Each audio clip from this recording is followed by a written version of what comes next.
Vamos lá então para a segunda parte dessa aula, aula 10. Vamos agora trabalhar a aplicação efetiva da metodologia científica por meio dos projetos de pesquisa. Vamos falar um pouquinho sobre os projetos de pesquisa, né?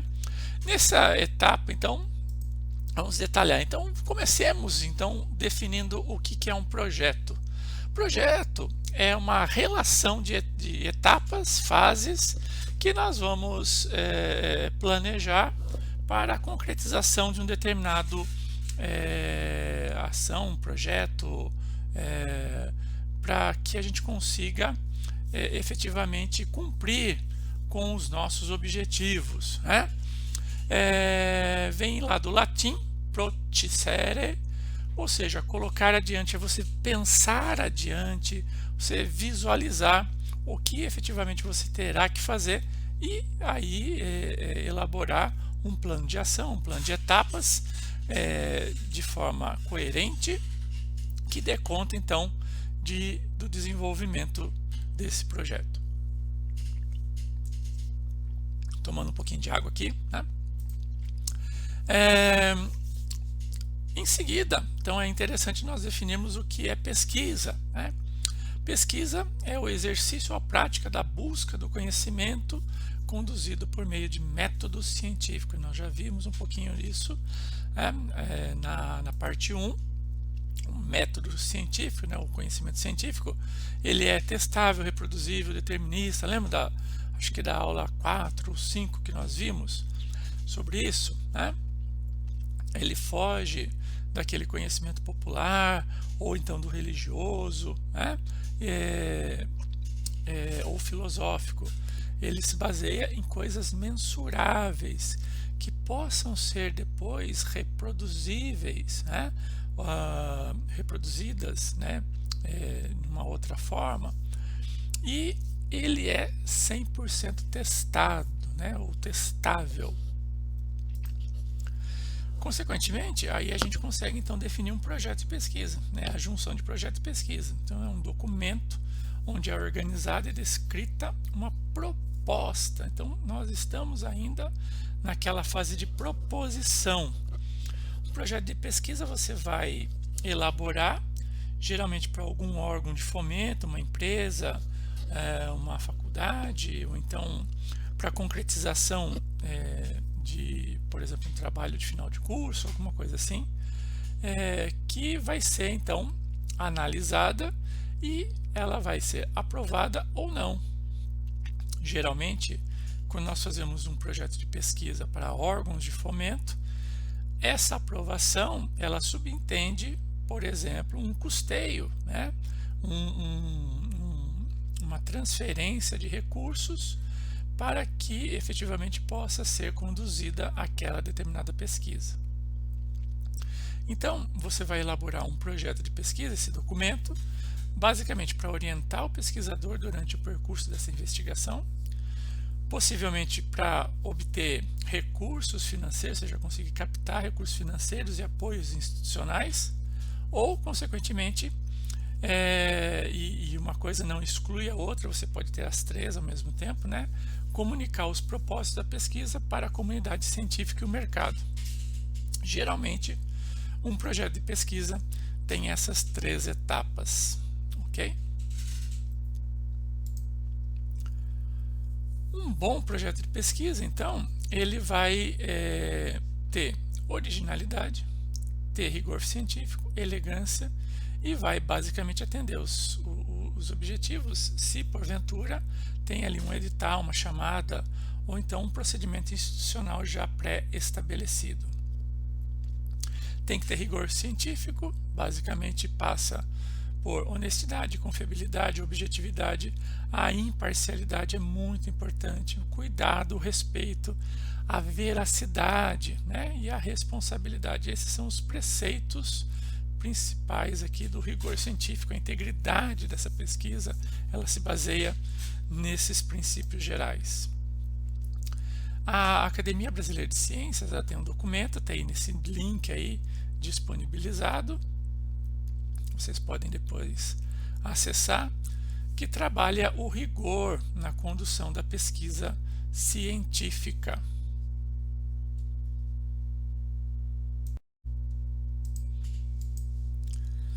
Temos também, dentro do processo, né, de condução de um projeto de pesquisa, não podemos perder a elegância científica, ou seja,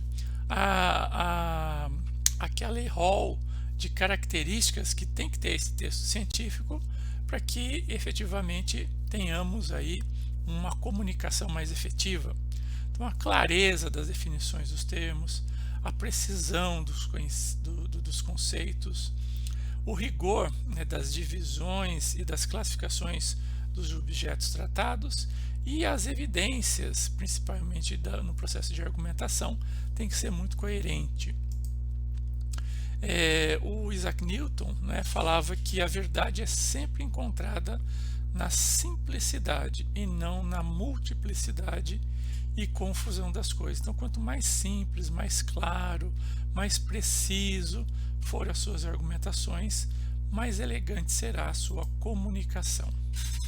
E aí, efetivamente, como é que eu posso construir esse projeto de pesquisa? Geralmente são dois fatores fundamentais. A primeira, a capacidade de construir uma imagem mental de uma situação futura, ou seja, planejar você tem um problema, como é que eu chego à solução desse problema? E a segunda, a capacidade de conceber esse plano de ação, ou seja, esse percurso, vamos falar assim, esse trajeto, né, que leva à conclusão ou consecução do objetivo. Vocês veem aí nessa imagem, né, que não foi muito bem planejado, né, a consecução desse projeto aí, né, não deu muito certo. Eu acho que o trem não vai gostar dessa linha como foi feita, né? Uma dica bem importante: deve ser construído, né, o projeto de pesquisa para responder um questionamento específico, e esse um questionamento é importante, ou seja, a gente não pode ter multiplicidade de questionamentos, senão vai confundir. E segundo, a relevância do ponto de vista científico, econômico e social é muito importante. O projeto de pesquisa ele inicia pela formulação do problema. Eu tenho que ter um problema, ou seja, eu tenho que ter uma questão a ser resolvida para efetivamente eu propor um projeto de pesquisa. Deve ser formulado como uma pergunta, deve ser limitado a uma dimensão viável, ou seja, evitar essas multiplicidades de questionamentos, né? Deve ter clareza, ser preciso e deve apresentar referências empíricas, ou seja, aquelas que podem ser comprovadas. Alguns questionamentos, quando você for elaborar efetivamente esse problema, né, essa sua pergunta, a resposta já existe, ela satisfaz a minha dúvida, a resposta está completa, existe algum detalhe que não possa ser abordado por outros estudos, né? E em seguida, uma vez formulado o problema, você vai estudar a respeito desse problema e tudo mais, e esse estudo, esse seu conhecimento, essa sua vivência na área vai possibilitar que você elabore possíveis respostas a esse problema. E nós chamamos isso de hipóteses. As hipóteses, então, basicamente, é uma forma de responder aquela pergunta, né? E você sempre responde, né, com hipóteses de uma maneira afirmativa. É a suposição que se faz para explicar o que efetivamente pode solucionar aquele problema de pesquisa, né? Eu posso ter várias hipóteses. E isso vai gerar, então, a estruturação do projeto de pesquisa. Então, o projeto de pesquisa tem, depois de formulado problemas, as hipóteses, uma determinada estrutura, né, que eu tenho lá a caracterização do problema, que é basicamente, eu vou ter que ter uma contextualização, né? Eu tenho que fazer com que o leitor, né, o avaliador, etc., desse projeto, ele tenha um contexto. Além disso, eu também tenho que trabalhar objetivos e metas, os materiais e métodos, os resultados e os impactos que eu espero. Se for o caso, riscos e dificuldades não é exigido, o que está em vermelho não é exigido, tá? Os demais são sempre exigidos, né, num projeto de pesquisa. O cronograma de execução, o orçamento e as referências bibliográficas, né? Às vezes você tem que dar a contrapartida, né? O que eu ganho em financiar esse projeto de pesquisa? É basicamente isso que alguns órgãos de fomento veem. Caracterização do problema, né? Vamos começar então. Uma breve abordagem, uma retrospectiva, né? Uma contextualização do que envolve, né, a solução desse problema. Deve incluir a importância econômica, social, os aspectos técnicos relacionados ao tema e as propostas de soluções, sempre baseadas em informações técnicas e científicas, as mais atuais possíveis. Para tanto, a gente tem que abrir mão aí de alguns órgãos, algumas bases de dados importantes, né? Nós temos a CAPES, nós temos Cello, nós temos uma série de bases de dados, de corpos, né? Que são muito importantes à pesquisa, ok? Também uma dica importante, depois que você leu, né, e achou que já leu bastante, leia um pouquinho mais, tá? Leia mais ainda. Então nunca é demais essa leitura e esse aprofundamento do tema. Em seguida, né, depois que você já definiu o problema, já contextualizou, já deu algumas possíveis soluções, aí então os objetivos e metas vão ter que ser escritas, né? Os objetivos e metas, né, no caso aí, eles passam basicamente por uma forma de apresentação, um enunciado que vai reunir ao mesmo tempo todos os objetivos específicos. Então eu tenho o objetivo geral e os objetivos específicos. O geral, ele reúne num único texto todos os específicos, e os específicos eles trabalham então partes de uma maneira organizada ao seu desenvolvimento. São ações que devem ser feitas ao longo de um determinado período que vão efetivamente solucionar aquele problema, né? E as metas vão representar uma quantificação dos objetivos, principalmente os objetivos específicos, ok? A meta aí ela deve ser pensada e descrita em termos de atividades, ok? Os objetivos e metas vão incluir então indicadores mensuráveis, tem que ser claros, precisos e verificáveis. Eu vou dar um exemplo aqui de um objetivo geral, os específicos e as metas que efetivamente esse pessoal que fez esse projeto aqui desenvolveu e estipulou, né? Então nós temos lá em cima lá, objetivo geral, realizar o levantamento epidemiológico das condições sanitárias relativas à brucelose e tuberculose em bovinos no sítio Tatatá por meio de tatatá. Muito bem, esse é o geral. E aí, ó, nós vamos dividir esse geral em diversas etapas, diversas ações. Veja que é sempre começado com um verbo no infinitivo para determinar uma ação. E em seguida, né, depois dos objetivos específicos, né, que vocês podem ler aqui, nós vamos definir as metas. Vejam a diferença entre meta e objetivos, né? A meta é 100% verificável, olha só, realizar 16 visitas em 12 dias às 433 propriedades. Ou seja, se eu não verifiquei, se eu não visitei 16, não fiz 16 visitas, eu não cumpri essa meta, né? Então eu consigo verificar com bastante propriedade. E assim todas as outras. Então esse conjunto de metas aqui estabelecem, né, ou dão uma ideia de como será feito para atingir esses objetivos aqui, e esses objetivos, se realizados, vão atingir o objetivo geral.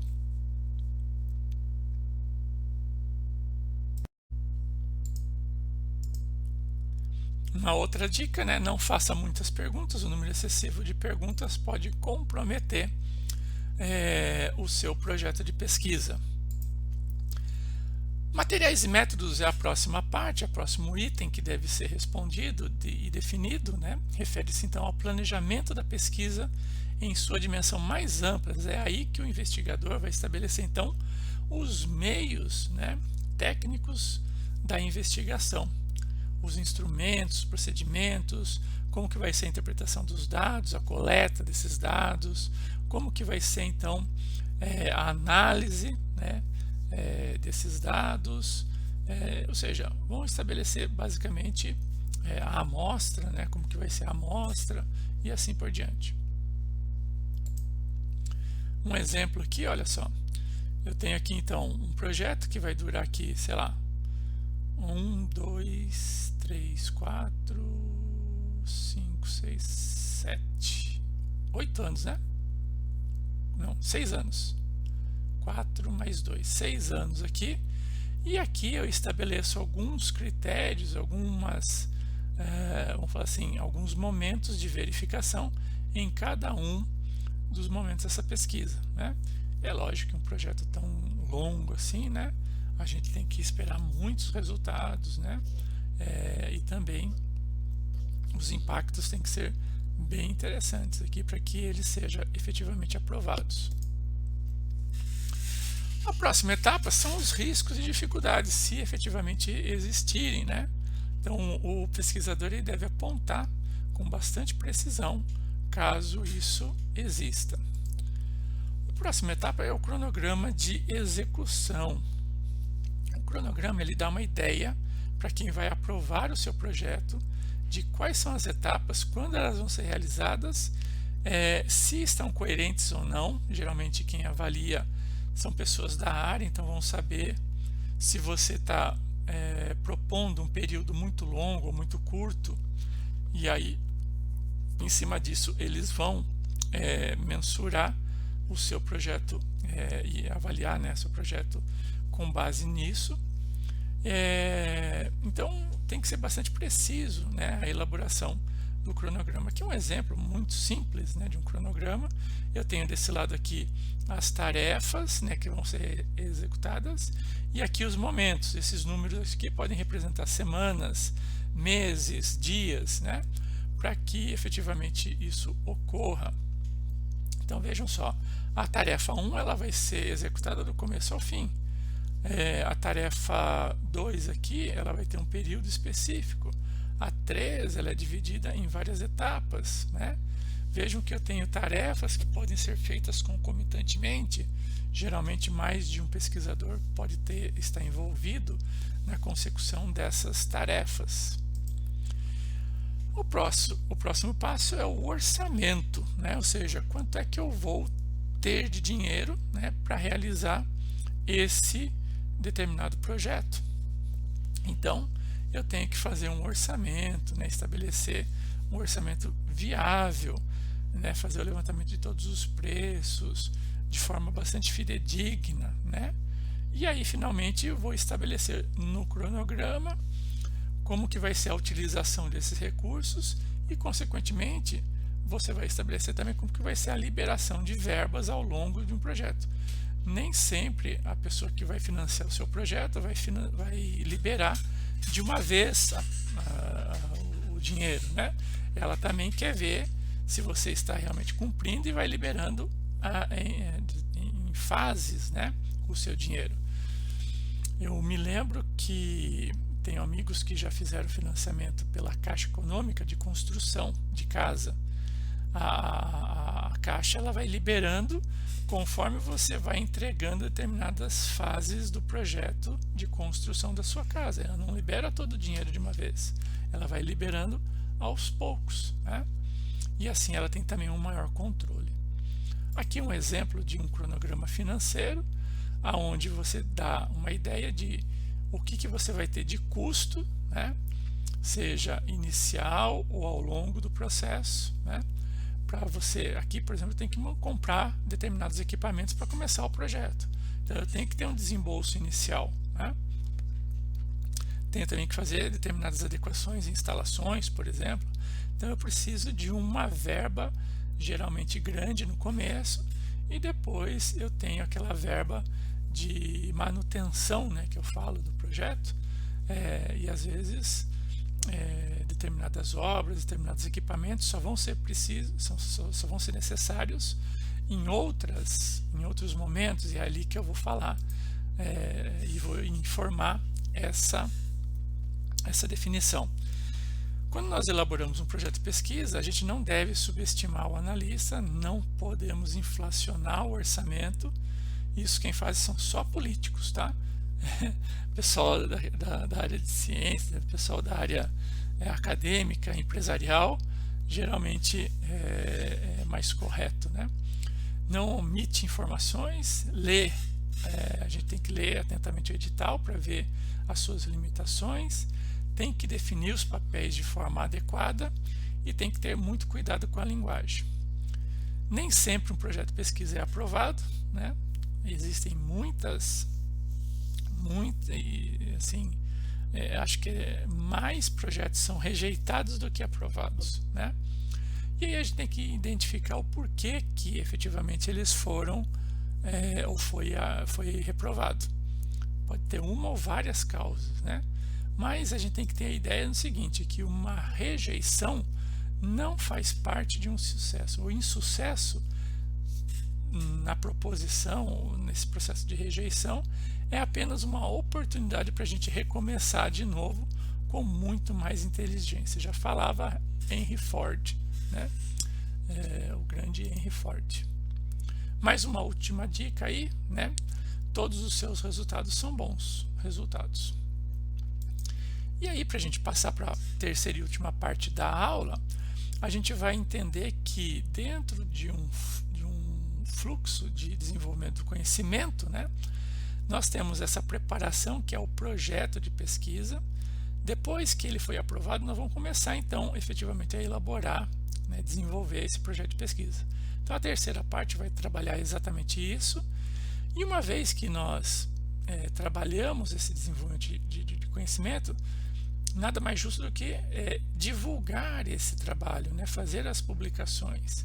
E nós temos várias formas de fazer isso, os canais formais e os canais informais. Esses, dentro da academia, são, né, os mais utilizados, né? Os periódicos, os livros, as obras de referência, os relatórios de pesquisa. E os informais, participação em eventos, reuniões científicas, listas de discussões e assim por diante.